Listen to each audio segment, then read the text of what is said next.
สวัสดีครับทุกๆคนที่กำลังฟังเรื่องราวจากผมอยู่ในตอนนี้ถ้าหากเรื่องนี้ได้ถูกนำไปเล่าผมก็คงจะดีใจเป็นอย่างมากครับเรื่องนี้เป็นเรื่องที่เกิดขึ้นกับครอบครัวของผมแต่ไม่ได้เกิดขึ้นกับผมโดยตรงมันเกิดขึ้นกับน้องสาวของผมตัวผมเองชื่อนิดนะครับส่วนน้องสาวของผมชื่อหน่อยเราสองคนอายุห่างกันค่อนข้างมากประมาณ5 ปีเห็นจะได้และเรื่องที่ผมคิดว่ามันน่ากลัวก็เกิดขึ้นกับครอบครัวของเราเมื่อตอนที่น้องสาวของผมเริ่มเข้าเรียนในระดับมหาวิทยาลัยครับน้องหน่อยเข้าเรียนมหาวิทยาลัยที่จังหวัดแห่งหนึ่งซึ่งอยู่ติดกับทะเลและเป็นความตั้งใจของน้องเองที่อยากจะไปเรียนที่นั่นในช่วงปีแรกก็ไม่มีเหตุการณ์อะไรเกิดขึ้นหรอกครับจนพอเข้าปีที่2น้องหน่อยก็ย้ายออกจากหอของมหาวิทยาลัยมาอยู่ที่หอพักข้างนอกซึ่งหอพักที่น้องหน่อยย้ายเข้าไปอยู่นั้นเป็นหอพักที่ไม่ใหญ่มากและมีทั้งหมด3 ชั้นที่น้องหน่อยอยู่คือห้องตรงกลางของชั้น3ครับไม่มีส่วนไหนที่ไม่ดีเลยหอพักใหม่และสภาพยังดีมากผมที่เป็นคนพาแม่ไปเยี่ยมและช่วยน้องหน่อยขนของก็รู้สึกว่าหอพักแห่งนี้ต้องปลอดภัยมากๆและค่อนข้างจะสะดวกสบายกับทำเลที่มีร้านสะดวกซื้อใกล้ๆและมีร้านอาหารอีกหลายร้านช่วงแรกๆที่น้องหน่อยเข้าไปอยู่ก็ไม่มีปัญหาอะไรเลยจนพอน้องหน่อยกลับมาที่บ้านและรบเร้าแม่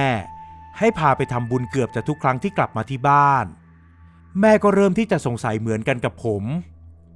แต่พอถามน้องก็มักจะตอบว่าไม่มีอะไรเพราะต้องไปเรียนจึงไม่มีเวลาทำบุญก็เลยอยากจะทำทั้งที่จริงแล้วปกติน้องหน่อยไม่ใช่คนที่ชอบเข้าวัดหรืออยากทำบุญสักเท่าไหร่ครับจนนานๆเข้าเกือบจะประมาณ6 เดือนได้อยู่ๆแม่ก็โทรมาบอกผมว่าให้ผมรีบกลับบ้านเพราะมีเรื่องอยากจะคุยด้วยน้ำเสียงของแม่ค่อนข้างจะจริงจังผมพยายามบอกให้คุยทางโทรศัพท์ได้ไหมแต่แม่ก็บอกว่าอยากจะคุยต่อหน้ามากกว่าผมก็เลยต้องรีบกลับบ้านทันทีเมื่อผมกลับมาถึงก็เจอกับน้องหน่อยที่สภาพดูไม่ค่อยดีเท่าไหร่หน้าของน้องหมองคล้ำไปมากแต่ในเวลาเดียวกันก็ดูซีดดูเหมือนคนไม่มีชีวิตชีวาและอดหลับอดนอนผมจึงนั่งลงและถามว่ามีเรื่องอะไรเกิดขึ้นกับน้องหรือเปล่าเดี๋ยวแม่เล่าเองแต่แกต้องยอมเชื่อนะนิดเพราะน้องต้องการให้แกช่วยแม่เริ่มเล่าให้ผมฟังครับว่าเมื่อช่วงเดือนก่อนน้องหน่อยโทรมาหาแม่เพราะฝันไม่ดีและฝันน่ากลัวมากๆตอนแรกแม่ก็ปลอบใจไปว่าอาจจะเป็นเพราะเหนื่อยดูหนังหรือทำอะไรเยอะไปหรือเปล่าไม่ก็เก็บเรื่องเล่าจากใครมาฝันแต่ว่ามันไม่เป็นอย่างนั้นเพราะหลังจากที่ฝันครั้งแรกครั้งที่2 3และ4ก็ตามมาครับน้องหน่อยฝันว่ามีใครบางคนที่ไม่มีหัวพาน้องเข้าไปในลิฟต์ช่วงก่อนที่ลิฟต์นั้นจะเลื่อนขึ้นไปจนถึงชั้นที่18คนที่ไม่มีหัวนั้นก็เดินนำหน้าออกจากลิฟต์ไปก่อนจะมีเสียงบอกให้น้องหน่อยออกจากลิฟต์ตามมาในตอนที่น้องหน่อยเดินออกมาจากลิฟต์กำลังจะก้าวพ้นออกมาประตูลิฟต์ก็ปิดและหนีบเอาร่างของน้องหน่อยรวมถึงหัวเอาไว้และเสียงนั้นก็พูดขึ้นมาอีกว่ามีอะไรจะสั่งเสียกับใครก็ให้รีบสั่งเสียซะอยากจะคุยอะไรกับใครก็ให้รีบคุยเพราะต่อไปจะไม่ได้คุยแล้วหมดเวลาแล้วและจะต้องไปอยู่กับเขา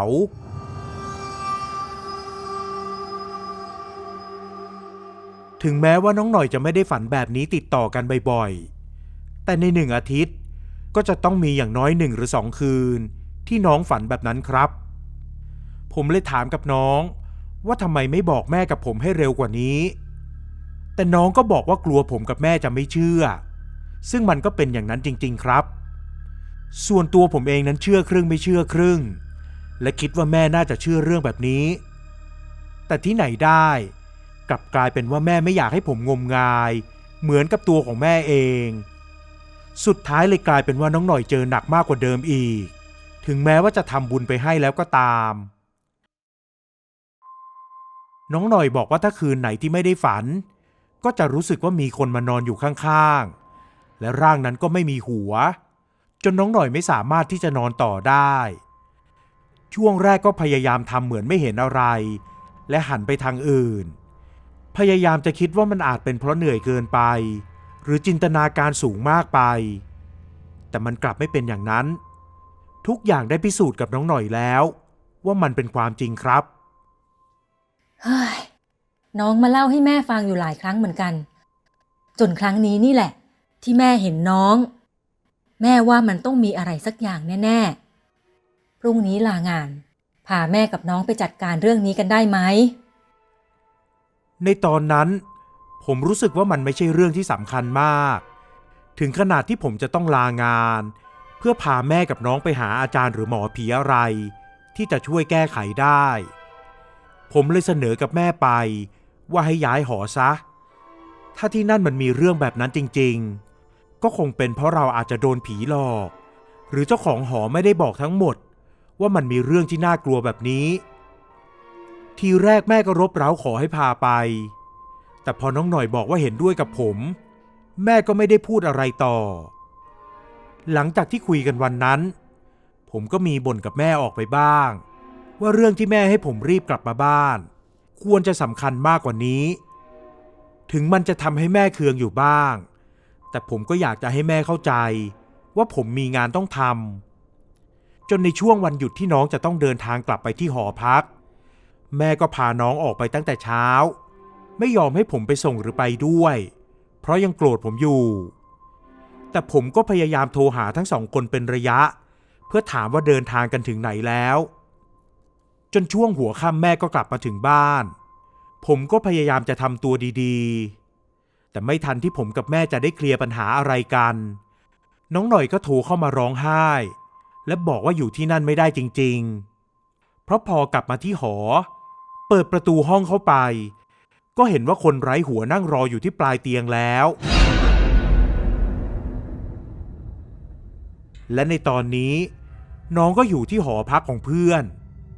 ผมกับแม่เลยรีบเดินทางไปหาน้องที่หอพักของเพื่อนครับผมกับแม่เดินทางในช่วงกลางดึกของคืนนั้นเลยและรับน้องกลับมานอนพักที่หอด้วยกันผมบอกว่าคืนนี้ผมกับแม่จะนอนเป็นเพื่อนน้องด้วยตัวผมที่ได้เข้าไปในห้องพักของน้องก็อยากจะยืนยันเลยครับว่ามันไม่ได้มีอะไรที่ดูน่ากลัวเลยห้องก็ดูปกติมากแต่กับน้องหน่อยอาการหวาดกลัวเล็กๆที่แสดงออกมามันค่อนข้างชัดเจนผมเลยคุยกับแม่ระหว่างที่กำลังรอน้องอาบน้ำว่าควรจะพาน้องไปหาหมอที่โรงพยาบาลมากกว่าที่จะพาน้องไปหาหมอผีหรืออาจารย์ที่แม่นับถือเพราะส่วนตัวของผมคิดว่าน้องอาจจะมีปัญหาอะไรที่ไม่กล้าบอกจนแสดงออกมาอย่างที่เห็นนั้นถ้าแกไม่คิดจะเชื่อก็อย่าทำให้มันแย่ลงสิถ้าไม่ใช่เพราะน้องร้องไห้ขนาดนั้นน่ะแกจะมาไหมไอ้นิดคำพูดของแม่ในคืนนั้นมันฝังใจผมมากเลยครับจนน้องอาบน้ำเสร็จและเราก็เตรียมตัวจะนอนพร้อมๆกันน้องหน่อยก็บอกผมกับแม่ว่าน้องดีใจมากๆที่ผมกับแม่มานอนด้วยในวันนี้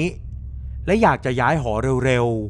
ๆแม่ก็พูดปลอบใจน้องไปก่อนจะรอให้น้องนอนหลับสนิทและบอกให้ผมหลับด้วยแต่ผมก็บอกว่ามันใกล้จะเช้าแล้วผมนอนไม่หลับหรอกจนสุดท้ายพอทั้งแม่และน้องหลับไปผมก็เผลอหลับไปตอนไหนก็ไม่รู้มารู้สึกตัวอีกครั้งก็เห็นว่ามันยังมืดอยู่ผมเลยลุกขึ้นและคิดว่าจะลงไปหาซื้ออะไรกินเพราะเห็นว่าแม่ก็หลับสนิทดีแต่พอมองดูดีๆแล้วผมกลับไม่เห็นว่าน้องนอนอยู่บนเตียงกับแม่จึงรีบปลุกแม่บอกว่าน้องหายไปแม่ก็สะดุ้งตื่นขึ้นมาแต่พอเปิดไฟกลับเห็นว่าน้องยังนอนอยู่ที่เดิมผมยืนยันกับแม่ว่าผมไม่เห็นน้องจริงๆในตอนที่ปิดไฟก่อนที่เหตุการณ์มันจะเหมือนกับว่าผมและแม่อยู่ในหนังผีไฟในห้องตก1 ครั้งแม่มีสีหน้ากังวลใจมากแต่ก็บอกผมว่าให้นอนต่อและตัดสินใจที่จะเปิดโคมไฟที่โต๊ะอ่านหนังสือของน้องเอาไว้ผมก็เอนตัวลงนอนบนพื้นที่ปูผ้าไว้อีกรอบหันหลังให้กับเตียง เล่นมือถือไปด้วยจนกระทั่งความง่วงทำให้ผมเผลอหลับไป